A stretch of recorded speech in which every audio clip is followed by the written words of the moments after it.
Hello friends, आज हम start करेंगे 12th का मैक्रो इकोनॉमिक्स का मनी एंड बैंकिंग का चैप्टर। अब इसमें आपको ये दो पार्ट में पढ़ना है। मनी अलग पढ़ना है और आपको बैंकिंग अलग पढ़ना है। और ये चीज ध्यान रखिए, ये आपके लिए काफी इंपॉर्टेंट चैप्टर रहेगा। क्यों? क्योंकि इसमें आपको प्रोजेक्ट भी बनाना है और ये चैप्टर आपको आगे जाके डिटर्मिनेशन, जो इस बुक का सबसे बड़ा चैप्टर है, उसका एक 6 मार्कर कवर करता है। तो हम क्या करेंगे, हम सीधा मेन पॉइंट से स्टार्ट करेंगे इस चीज को। हम मनी को बाद में करेंगे और पहले बैंकिंग पढ़ेंगे। अब बैंकिंग को पढ़ने के लिए हमें पता होना चाहिए कि इस चैप्टर में वो चीज क्या है जो हमें कवर करनी है। तो हमें पता होना चाहिए कि आपके देश में बैंक कितने टाइप के होते हैं। आपके देश में बैंक दो टाइप के होते हैं, सेंट्रल बैंक और कमर्शियल बैंक। सेंट्रल बैंक क्या है वो आज का हमारा मेन टॉपिक है। कमर्शियल बैंक क्या होते हैं? कमर्शियल बैंक वो बैंक है जिससे हम डील करते हैं। इन लोग का काम क्या होता है, तीन चीजों में आपको याद रखना है। याद रखिए, जब आप कभी डेफिनेशन लिखते हैं किसी चीज की तो आपको वहां पे कीवर्ड जरूर लिखने हैं। इतना ध्यान रखिए, इंग्लिश मैटर नहीं करेगी, आपकी पंक्चुएशन मैटर नहीं करेगी। सब जो मैटर करता है वो करता है आपके की वर्ड्स। तो अगर आपकी बाई चांस इंग्लिश खराब है तो वो इतना मैटर नहीं करता। इवन सीबीएसई भी ज्यादा से ज्यादा 5% मार्क्स को कट ही करता है। तो ध्यान रखिए, सिर्फ और सिर्फ कीवर्ड्स को अपनी डेफिनेशन में इंक्लूड करिए, आपका काम बन जाएगा। तो कमर्शियल बैंक कौन से बैंक होते हैं? कमर्शियल बैंक वो बैंक होते हैं जो आम जनता से डील करते हैं, यानी कि पब्लिक से डील करते हैं। पब्लिक से पहला कीवर्ड एक्सेप्ट करते हैं डिपॉजिट। दूसरा वर्ड, पब्लिक को वो शॉर्ट टर्म और लॉन्ग टर्म के लिए लोन देते हैं। अब ध्यान से सुनिए, पहला मैंने बताया कि वो पब्लिक से डिपॉजिट एक्सेप्ट करते हैं। दूसरा, पब्लिक को ही शॉर्ट टर्म या लॉन्ग टर्म लोन्स प्रोवाइड करते हैं। अब तीसरा इंपॉर्टेंट पार्ट, जो वो हमसे पैसा एक्सेप्ट करते हैं उस पे वो लोग क्या करते हैं, आगे बिजनेस को उधार देते हैं, लोन देते हैं। उसके लिए वो बोलते हैं कि वो कर रहे हैं इन्वेस्टमेंट। और ये जो इन्वेस्टमेंट है इससे वो क्या कमाते हैं, अपनी इनकम। यानी कि ये जो इन्वेस्टमेंट है इसका सोल पर्पस क्या होता है, उनके लिए प्रॉफिट कमाना। तो जब आप डिफाइन करते हैं कमर्शियल बैंक तो आपको किस चीज का ध्यान रखना चाहिए? कमर्शियल बैंक वो बैंक है जो आम जनता से डील करेंगे, उनसे डिपॉजिट एक्सेप्ट करेंगे, उन्हें short term and long term loan देंगे, और जो उनके पास पैसा आता है उसको वो इन्वेस्ट करते हैं। और उस इन्वेस्टमेंट पे उनका ऑब्जेक्टिव होता है क्या कमाना, प्रॉफिट कमाना। Commercial banks are those banks which deal with the general public, accepts the deposit of the general public, provide long term and short term loans to the general public, and the amount with them they invest it with the business units so that they can earn profit with them. तो जब भी आप लिख रहे हैं ध्यान रखिए क्या बोलना है, एक्सेप्ट करेगी डिपॉजिट। दूसरा, उस पे वो क्या देते हैं, शॉर्ट टर्म और लॉन्ग टर्म लोन देते हैं, किसको, पब्लिक को। तीसरा, वो लोग के पास जो पैसा आता है, किसकी बात कर रहा हूं मैं, कमर्शियल बैंक की बात कर रहा हूं, वो क्या करते हैं, उसको आगे इन्वेस्ट करते हैं। क्या करते हैं, जितनी भी बिजनेस यूनिट्स हैं उन्हें लोन देते हैं। और जब उन्हें लोन देते हैं तो उस पर वो इंटरेस्ट चार्ज करते हैं। वो जो इंटरेस्ट चार्ज कर रहे हैं उस पर वो लोग क्या कमाएंगे, एंड में प्रॉफिट कमाएंगे। तो उनका जो पर्पस है सर्वाइव करने का, that is to earn profit. ये था हमारा कमर्शियल बैंक। अब हम जाएंगे आज के मेन टॉपिक पे, that is central bank.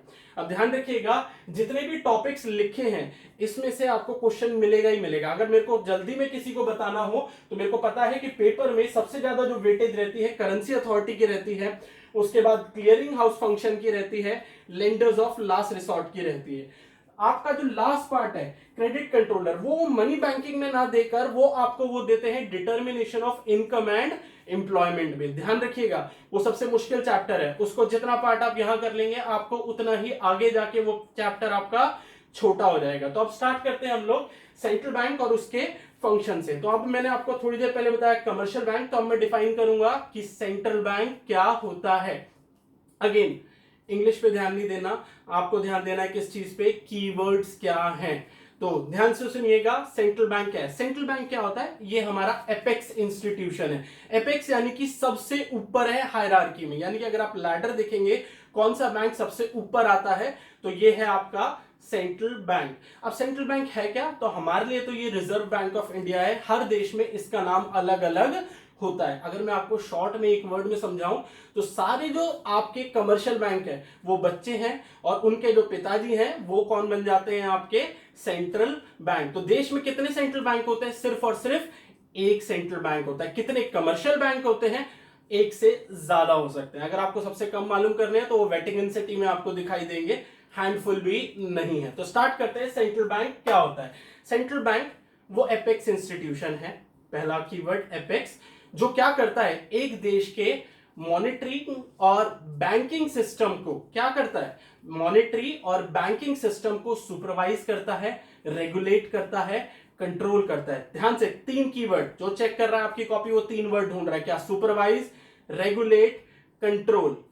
Central banks are those bank which supervise, regulate, control the monetary and the banking system of a nation. Monetary अलग, बैंकिंग अलग, वर्ड मत खा जाना, मॉनिटरी भी लिखना है और बैंकिंग भी लिखना है। क्यों? क्योंकि ये जो डेफिनेशन है ना, ये जनरल डेफिनेशन है। अगर आप इंडिया के कंटेक्स्ट में इस डेफिनेशन को पढ़ोगे तो न्यू इकोनॉमिक पॉलिसी आने के बाद जो वर्ड इसका रेगुलेट है ना, वो बदल गया था, वो बन गया था फैसिलेट। यहां पे ध्यान रखिएगा, हमने जो डेफिनेशन दी है वो वर्ल्ड वाइड चलेगी। तो वो चीज क्या है, सेंट्रल बैंक वो बैंक होते हैं जो एपेक्स इंस्टीट्यूशन है एक इकोनॉमी में, पहली चीज। दूसरी चीज, वो क्या करते हैं, वो supervise, SRC, supervise, regulate, control करते हैं। किस चीज को? 2 चीजें, monitoring and banking system of a nation. तो हम शॉर्ट में क्या कहते हैं, these are the apex institution of a nation which supervise, regulate, control the monetary and the banking system of a nation. फिर से बता रहा हूं, ये सबके बाप हैं, ये जैसा चाहेंगे देश में बैंकिंग सिस्टम वैसा ही चलेगा।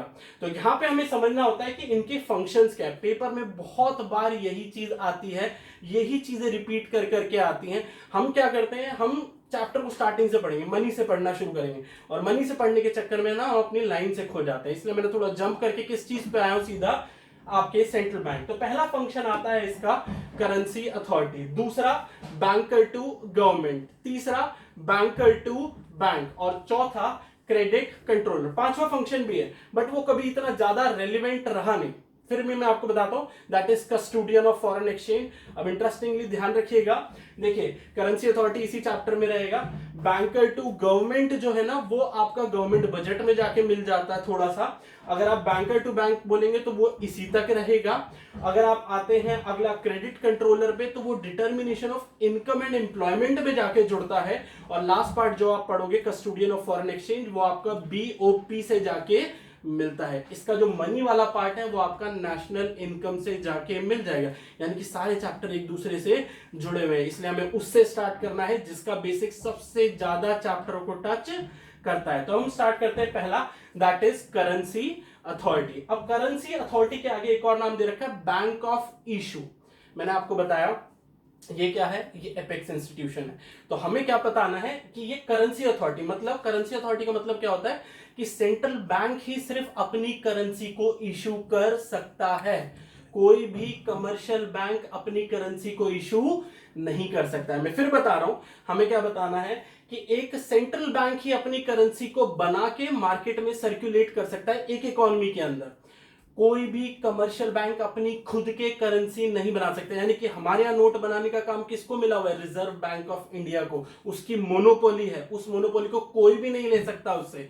और वहां से वो पैसा जाता है सारे कमर्शियल बैंक में और वहां से वो इकोनॉमी में सर्कुलेट होता है। तो हम इसको क्या कहते हैं, the central bank holds the monopoly over issuing its own currency and no commercial bank holds the authority to issue its own currency notes. ये दूसरी लाइन लिखना जरूरी है ताकि हम उसकी मोनोपोली को स्टैब्लिश कर सके। जो पहला पॉइंट था एक जनरल पॉइंट है। अब हम इंडिया के कंटेक्स्ट में दूसरा पॉइंट लिखेंगे, क्या, we have some exceptions regarding it in India. क्या, 1 रुपए का कॉइन और 1 रुपए का नोट। पहले 1 रुपए के नोट पे आते हैं। 1 रुपए का जो नोट है वो मिनिस्ट्री ऑफ फाइनेंस बनवाती है। अगर आप कभी उसको देखोगे तो उस पे जो सेक्रेटरी का साइन है, कहां का, मिनिस्ट्री ऑफ फाइनेंस का, उसको आपका RBI नहीं बना रहा, उसको कौन बना रहा है, मिनिस्ट्री ऑफ फाइनेंस बनाती है और वही उसे सर्कुलेट करते हैं under the government of India. दूसरा, 1 रुपए का कॉइन। 1 रुपए का कॉइन आपका गवर्नमेंट बनाती है। ध्यान से सुनिएगा, 1 रुपए का जो कॉइन है ना, वो आपका गवर्नमेंट बनाती है, बट सर्कुलेट कौन करेगी, उसे RBI यानी कि सेंट्रल बैंक करेगा। आप भूल जाएंगे पेपर में, ध्यान रखिएगा। नोट पहला कागज वाला बनाएगी भी सरकार, डिस्ट्रीब्यूट भी सरकार करेगी। कॉइन उसको बनाएगी सरकार, मिंट करना कहते हैं इसे। कॉइन बनाना यानी कि मिंट करना उसे, और उसे सर्कुलेट कौन करेगा, उसे आपका RBI सर्कुलेट करेगा। तो ध्यान से वापस से आते हैं, RBI holds what? Monopoly over issuing its own currency notes. दूसरा पॉइंट आपका commercial bank holds no authority to issue its own currency notes. India में एक्सेप्शन है, क्या, 1 रुपए का नोट सरकार बनाएगी, सरकार डिस्ट्रीब्यूट करेगी। 1 रुपए का सिक्का सरकार बनाएगी, बट डिस्ट्रीब्यूट आरबीआई करेगा। तो इस चीज को ध्यान रखना, ये आपका पहला पॉइंट था, दैट इज आपका करेंसी अथॉरिटी।